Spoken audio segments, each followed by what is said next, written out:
7 bonnes raisons de choisir Voyage Antillais. Voyage Antillais est une agence antillaise depuis plus de 50 ans.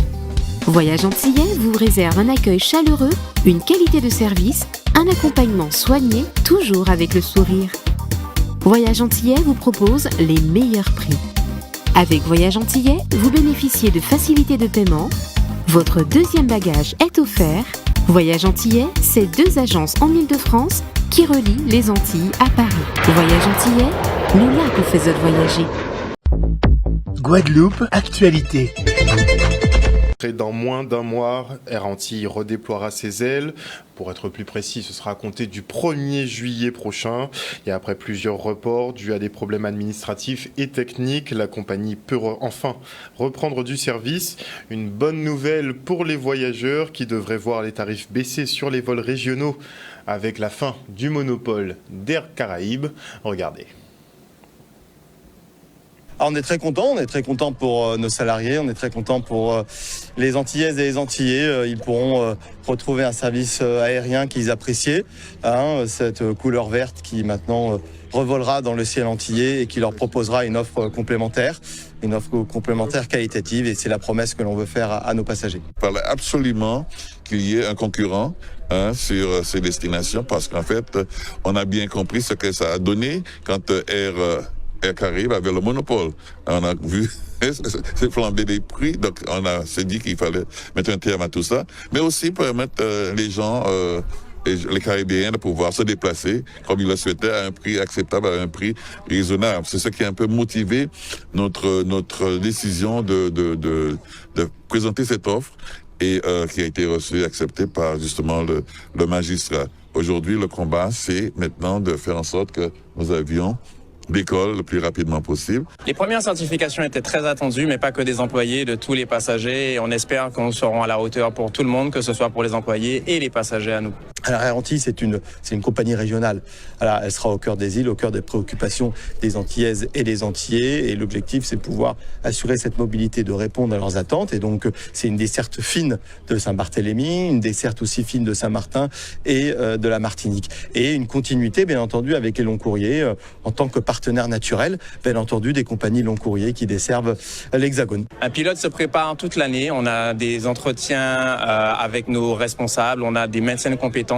Et 2 fois par an, nous allons au simulateur. Ce sont des métiers qui sont très techniques et pas que les pilotes. Le personnel navigant, c'est un métier qui est très technique. Il y a une offre complémentaire qui arrive. Donc, il y aura plus de volume, plus d'offres et plus de premiers prix. Donc, il y aura plus de premiers prix. Pour les obtenir, il faut absolument que les Antillaises et les Antillais y réservent à l'avance. Là, aujourd'hui, vous pouvez faire un aller-retour à 149 € entre la Guadeloupe et la Martinique pour le mois d'août. Donc, ils en profitent. Et puis, le deuxième point, c'est qu'il y a quand même une réalité économique. C'est une compagnie aérienne qui est une société. Et cette société, elle doit quand même, bien entendu, couvrir ses charges. Dans un contexte où les sous-traitants ont des fortes augmentations tarifaires. Et à nous d'arriver le bon modèle et de trouver le bon modèle économique pour que les Antillaises et les Antillais puissent profiter d'un service aérien le moins cher possible.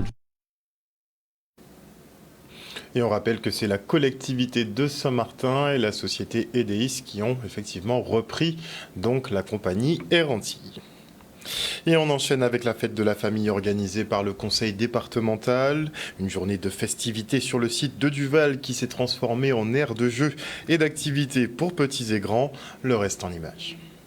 Cette fête de la famille a pour objectif de rassembler l'ensemble des familles guadeloupéennes autour d'activités ludiques, de stands, d'événements festifs pour créer du lien entre les associations qui interviennent sur le champ de la famille, mais aussi les services du département qui interviennent sur ce champ. Nous connaissons aussi la difficulté de la vie actuelle. C'est l'occasion de faire sortir un petit peu de leur quotidien les familles adhérentes et toutes les familles de la Guadeloupe, de toute façon, pour que nous passions ensemble une journée conviviale, une journée dans la joie et de la bonne humeur. Comme vous avez pu le constater, il y a énormément de jeux pour enfants, il y a énormément d'activités. Pour en profiter un maximum aujourd'hui, c'est la journée de la famille. Il y a des jeux, mais il y a aussi des informations, des messages de prévention qui sont diffusés en matière de santé, en matière de parentalité. Donc on est là aussi pour répondre aux questions, pour que les familles sachent aussi vers qui se tourner lorsqu'elles ont besoin d'aide. En termes de recommandations, on a parlé de l'ouverture de la discussion dans le débat, de l'écoute, de l'observation, de la création d'espaces de rencontre et de discussion, de créer des routines familiales. Voilà, tout ça, tout ce qui permet, disons, de développer des relations apaisées, saines dans la famille, mais surtout des échanges de discussions où on instaure un certain nombre de règles. Chaque famille est singulière, chaque famille est unique, et les parents également sont uniques, le père et la mère sont uniques. Donc, il n'y a pas, disons, de théorie très élaborée, ou de recommandations figées, ou de dogmes pour dire qu'il faut faire comme ça. Ce sont vraiment des recommandations, c'est ouvert, c'est discuté, et libre après, disons, à chaque famille de voir comment les mettre en application. Et à l'occasion des Green Days, une grande opération de nettoyage était organisée à Lens-Maurice à Petit Canal. La municipalité aussi a participé. Regardez. Journée Green Day avec l'association Bulle Bleue. Ici à Lens-Maurice, malgré le temps pluvieux, les élus ont répondu, les associations ont répondu, la population a répondu aussi. L'opération, elle est très positive. Les Green Days, c'est un événement engagé qui a lieu sur tout le territoire guadeloupéen, mais aussi qui s'est développé en Guyane depuis 5 ans déjà.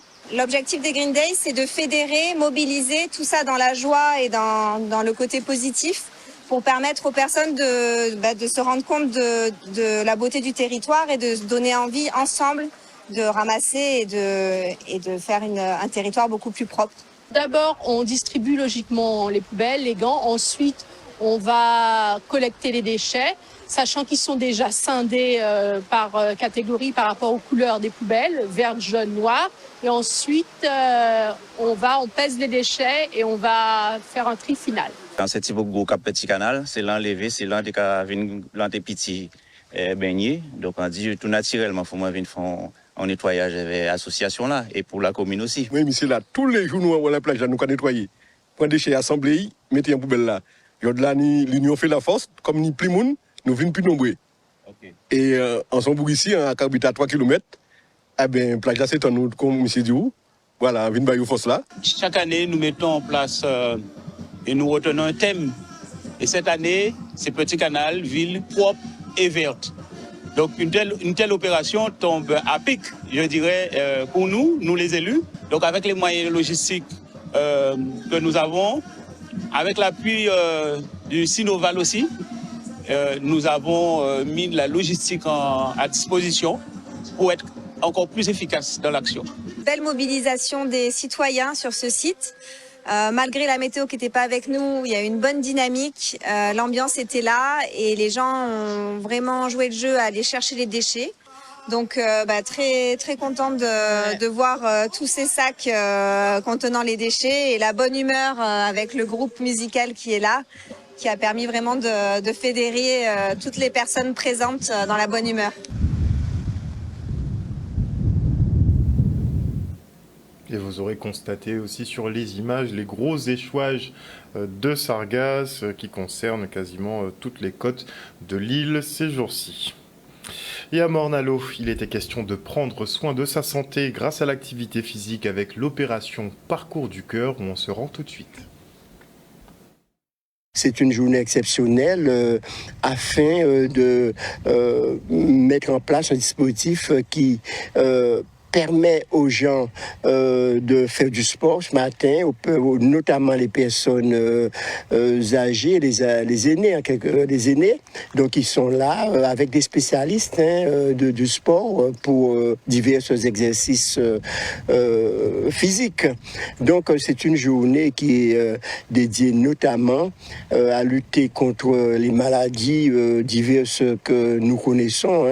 En Guadeloupe, nous sommes guettés par certaines maladies comme les maladies du cœur, beaucoup de comorbidités. Donc c'est un peu pour cela que nous avons participé, que nous avons pour le service sport de la ville, la mairie de Morne-à-l'Eau, la municipalité a décidé d'organiser cette matinée. Le Parcours du Cœur, c'est un événement national, je dirais organisé entre guillemets, enfin en tout cas dont le chef de file et la Fédération française de cardiologie, et qui en fait souhaite que l'ensemble des acteurs, en tout cas des organismes et autres, tels que les collectivités, les associations, puissent organiser des événements axés sur le sport santé et par la même occasion puissent récolter des fonds qui seront reversés à la Fédération française de cardiologie. Et du coup, aujourd'hui, nous, on a opté pour un événement vraiment axé sur le sport santé que développera tout à l'heure ma collaboratrice, qui est d'ailleurs pilote de l'opération au niveau de la ville de Morne-à-l'Eau. Ils ont commencé par une marche, une petite randonnée en fait au niveau de Babin. Donc ils sont partis jusqu'à Fribos, ils ont fait le tour, ils sont revenus par le littoral. Ensuite, ils ont enchaîné par une initiation au Pilates avec une intervenante. Là, ils sont sur deux animations en même temps, donc une séance de yoga qui dure 30 minutes et une autre séance de sophrologie qui va durer une petite heure. À la suite de ça, on a une initiation au tai chi et on va finir sur une séance de fitness. Un reportage de Vianney Valverde. Et on part maintenant pour le trophée de la Begin Moon de Rivelle au Memorial Act, un moment de célébration de cette musique considérée comme l'un des ancêtres du jazz, un patrimoine que Winnie Kaona fait vivre en mettant en lumière les nouvelles générations de musiciens et de danseurs. Regardez. Aujourd'hui, quelle fierté! 6 ans que nous avons chaque année la présentation de ces trophées de la Begin Moon de Rivelle. Et ravi d'avoir suffisamment d'élèves qui concourent et qui remportent des trophées. Parce qu'il faut dire qu'il y a 3 catégories. La catégorie danse, la catégorie chant et la catégorie instrument. Cette proposition qui est adressée à toutes les écoles élémentaires, collèges et lycées tous les ans, et il y a un engouement. On a même des élèves qui ont quitté l'école, qui ont quitté le lycée et qui reviennent en tant que candidats libres. Et d'ailleurs, nous en avons 2 aujourd'hui. On a de la maternelle qui viennent d'arriver, on a des élèves de CE2 et on a des élèves d'autres niveaux scolaires.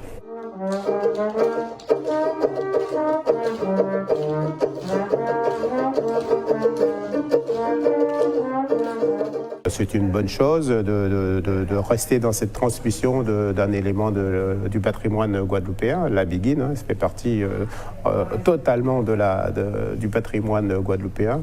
Et cette transmission à des générations plus jeunes est très importante. Il faut rester dans cette transmission pour que d'autres aussi connaissent et rentrent dans cette culture guadeloupéenne. Les enfants sont tous ravis et la plupart souvent restent en scène et ne veulent pas partir parce qu'ils sont tellement bien sur scène. Et puis ils apprennent leurs chansons, les costumes, la danse. Tout est fait pour que ça soit agréable. Mais pour moi, l'essentiel, c'est éveiller cette petite flamme de la Begin, que ça ne meure pas. Même si elle n'est pas toujours vivace sur les médias, par exemple, mais au moins au niveau de le cœur des enfants qui sachent ce que c'est que la Begin. Le message, en fait, c'est j'aimerais bien qu'ils soient fiers de leur culture, qu'ils accordent de l'importance aux éléments de leur culture, la Begin, le Goka, il y a beaucoup de choses, beaucoup d'artistes en Guadeloupe, donc qu'ils soient fiers de leur identité, de leur culture, mais aussi, et c'est surtout important, qu'ils puissent s'ouvrir à d'autres cultures, parce que vers la Begin, on va vers d'autres danses aussi, d'autres types d'expressions musicales et chorégraphiques. Dans la Caraïbe, on a beaucoup de choses. Et au-delà aussi, parce que la Begin vient aussi d'éléments empruntés de l'Afrique, empruntés de l'Europe. C'est un mix de tout ça. Donc, être fier de sa culture et s'ouvrir à d'autres cultures, ça me semble tout à fait important.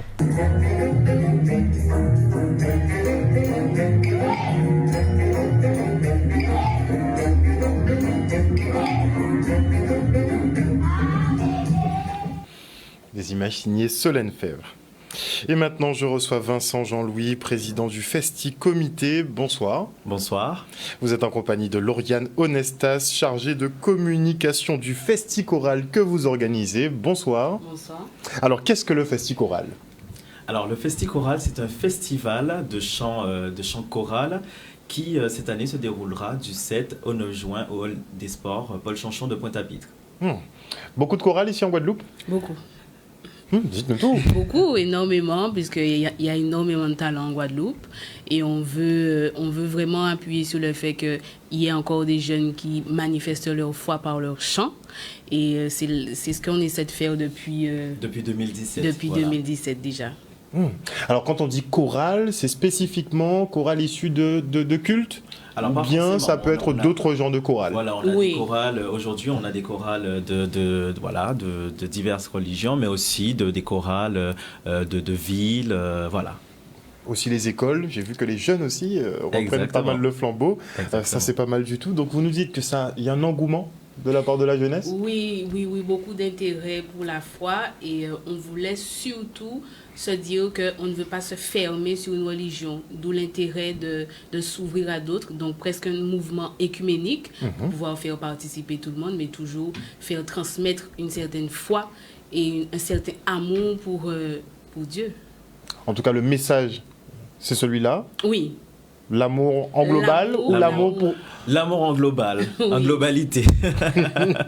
En tout cas, ça va pas être les musiques, enfin, c'est pas les styles de musique, on va dire chata, les choses comme ça, que les jeunes apprécient ces temps-ci. Par contre, vous savez, étant donné que les jeunes ont énormément de savoir, ils parviennent à mettre du chata dans arriver à marier un peu.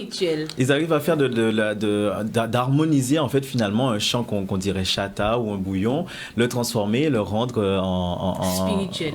Spirituel, voilà. Parce que tout repose sur le texte finalement. Exactement. Et la rythmique. On peut reprendre la rythmique, mais c'est vrai que le texte, lui, change. On peut prendre quelque chose, un bouillon, et mettre des paroles très saines. Comme ça reste enjoué, mais avec un message positif derrière. Exactement. Très bien. Alors, comment va s'organiser justement le Festi-Choral? Alors, le Festi-Choral débutera le vendredi 7 à 19h avec le concert d'ouverture. Donc là, on aura une dizaine de groupes attendus dès 19h. Puis le samedi, nous avons le village qui débutera à 9h et qui prendra fin avec un concert à 16h, à partir de 16h. Puis le dimanche, nous aurons le show final avec les 500 choristes qui démarrera 500 choristes, à 17h. 500 choristes. Ça fait beaucoup. 500 choristes, musiciens et danseurs. C'est énorme. C'est énorme. C'est notre pari depuis 2017 et jusqu'à maintenant, on a réussi à le tenir. Bon, c'est vrai, l'année dernière, on avait diminué l'effectif parce que c'était l'après-Covid, donc on était descendu à 300. Mais cette année, plus de Covid. Donc 500 participants. 500 participants. Sur 2 jours, on aura quand même 3 jours de fête. 3 jours. On va reprendre rapidement le programme pour les téléspectateurs. Pour les 3 jours de fête. Donc, comme il disait, ça démarre le vendredi dès 19h.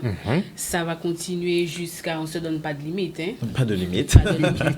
On reprend le samedi avec un village chrétien, un village centré sur la foi, jusqu'à 19h, où le show final sera avec des artistes. On aura notamment Anateco, qui nous vient du Bénin, donc qui fait le déplacement spécialement pour le festival. Mais nous aurons aussi Ronnie Théophile, qui est le parrain en fait du Festi-Choral. De la Guadeloupe. Voilà. Et bien d'autres artistes. Nous aurons aussi la Martinique avec nous, avec le groupe Soul Harmony. Et ensuite, le dimanche. Le dimanche, tranquille, show final. Voilà. Toujours à Paul Chanchon? Toujours à Paul Chanchon. À quelle heure pour le show final? À 19h. 19h pour le show final. 17h. 17h Voilà, 17h.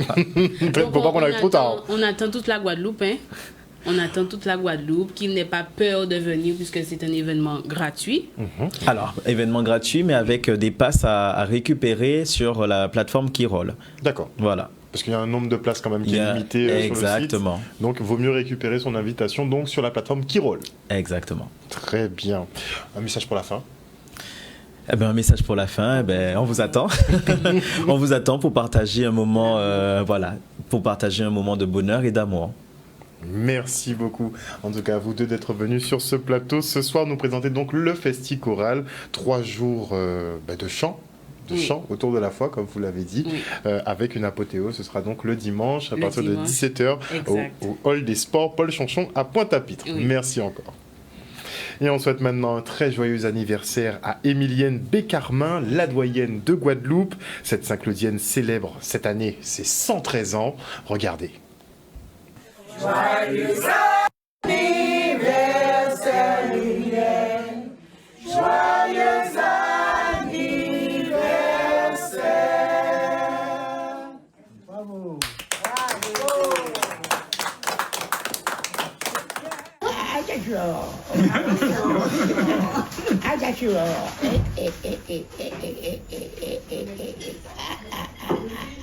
Attention.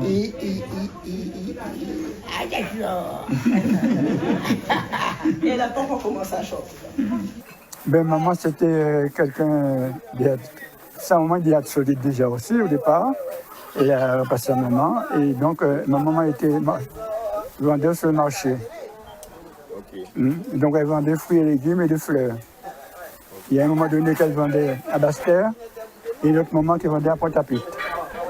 Elle a fait des marchés, Pointe-à-Pitre et Basse-Terre. Je me souviens qu'elle elle attachait ses bouquets à soupe. Depuis 5 heures du matin, elle attachait des bouquets de cire depuis à cette heure-là. Parce que quand elle arrive au marché, c'est pour vendre, elle n'a pas le temps d'attacher. Et quelquefois, j'allais avec elle, je vendais des citrons. Elle a mangé ce qui est bon.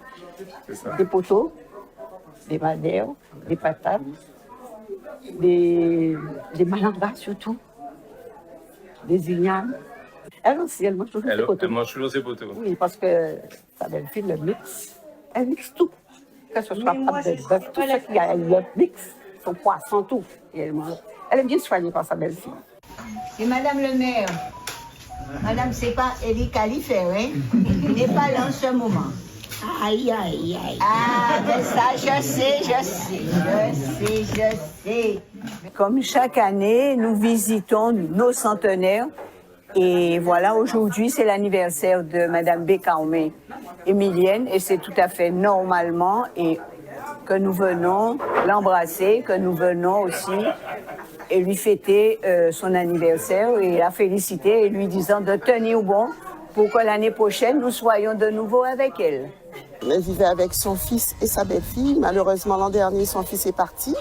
Donc, sa belle-fille continue à s'occuper d'elle. Et d'ailleurs, moi, je voudrais lui rendre aussi des hommages parce que c'est pas simple de s'occuper d'une personne âgée. D'autant plus, c'est pas sa mère, c'est que sa belle-mère. Donc, c'est vrai que Dieu a béni grandement ma grand-mère, 113 ans. Mais je voudrais aussi profiter de l'occasion pour remercier ma tante qui s'appelle Bécarmé Aline parce qu'elle est vraiment formidable et elle s'occupe très bien de ma grand-mère.